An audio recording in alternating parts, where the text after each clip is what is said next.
It all began on a late afternoon. As I was driving home from my parents' house, I had been there for several weeks helping to finish a long overdue renovation project. It was hard work but satisfying. In its own way, my hands were still sore from handling tools and my mind was on getting home, having a hot meal, and finally putting my feet up. As I approached the driveway, something felt off. The usual cal of the neighborhood was replaced with faint sounds of chaos coming from inside my house. It wasn't clear what was going on, but it wasn't normal. I parked the car and stepped out. My senses heightened as I entered the house.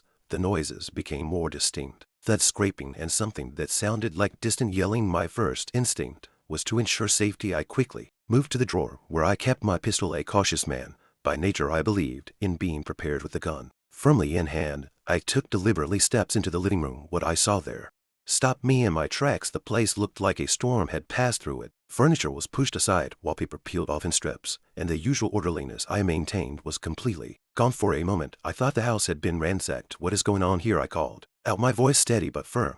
My wife appeared from the kitchen looking oddly composed despite the destruction around her. She didn't seem alarmed at all, which was even more confusing. "There's a problem we need to fix," she began, as if this explanation would suffice. I lowered the pistol. Still scanning the room, she pointed at the walls, gesturing to the torn wallpaper and scratched surfaces. "The house is in terrible shape," she said. "I decided it's time for a full renovation." Her tone was matter of fact, like she was talking about rearranging furniture, not tearing apart the entire house. "You decided?" I asked, my disbelief evident. "I just spent weeks finishing up a renovation at my parents' place, and now you're telling me I'm walking into another project?" She nodded enthusiastically as if this was exciting news. "But this isn't simple," I continued. "A renovation like this takes planning, money, and a proper team. It's not something I can just throw together on my own." "Relax," she said, brushing off my concerns. "I've already thought this through. We meeting someone tomorrow who can handle everything." Her confidence was unsettling. "I'm a man who believes in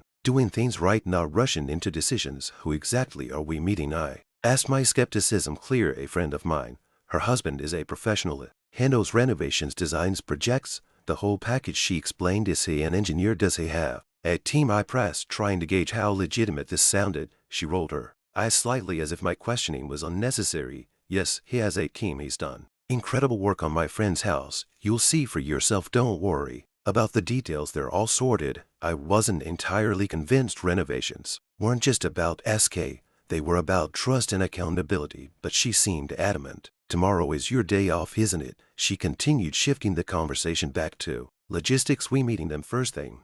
It's an important meeting, so I need you to make a good impression." She said this with a sense of finality, as if the decision had already been made and my role was merely to follow through. I stared at the mess around me, feeling a mix of frustration and resignation. Whatever she had planned, it seemed I had little choice but to go along with it. At the very least, I see what this so-called professional had to offer. The next morning, we set off early, heading to a small town where my wife's friend lived. It was an unusually long drive, made worse by my growing apprehension. She had mentioned this friend before, though not in the most flattering terms. The woman had a reputation for being unreliable, someone who jumped from one relationship to another and didn't hesitate to throw others under the bus when it suited her. It baffled me why my wife thought it was a good idea to involve her in something as significant as our home renovation. When we arrived, the house was modest but well maintained.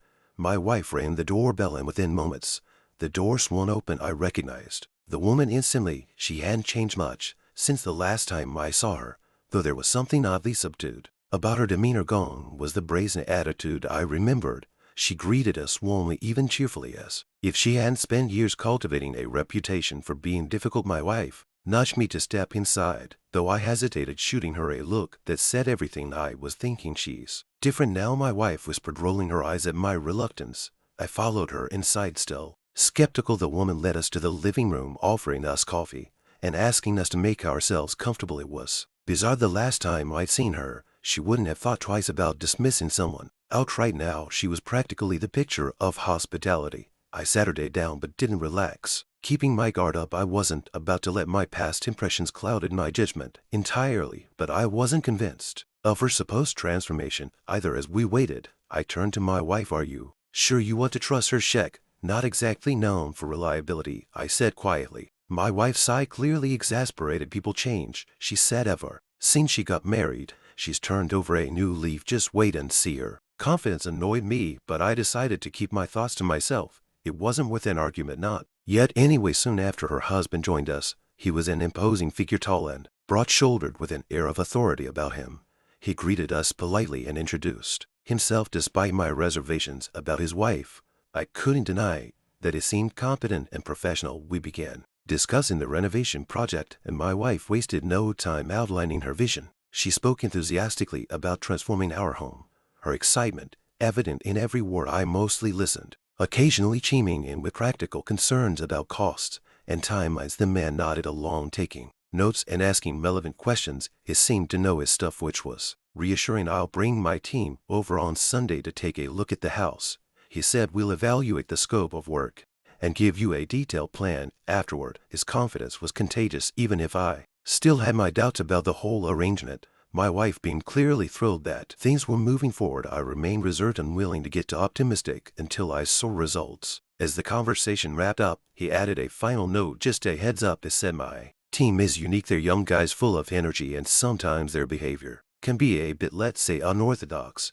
If they say or do anything that seems out of line, don't take it personally. They're good at what they do, and that's what matters. I raised an eyebrow but said nothing. My wife seemed unbothered, nodding along as if it were a minor detail. We thanked them for their time and hospitality before heading back home. The drive felt shorter this time, but my mind was still racing. There were too many variables, too many unknowns. My wife, however, seemed perfectly at ease, already talking about how great everything would turn out. I kept my thoughts to myself, deciding to wait and see how Sunday's visit would unfold. The last day of my weekend began earlier than expected.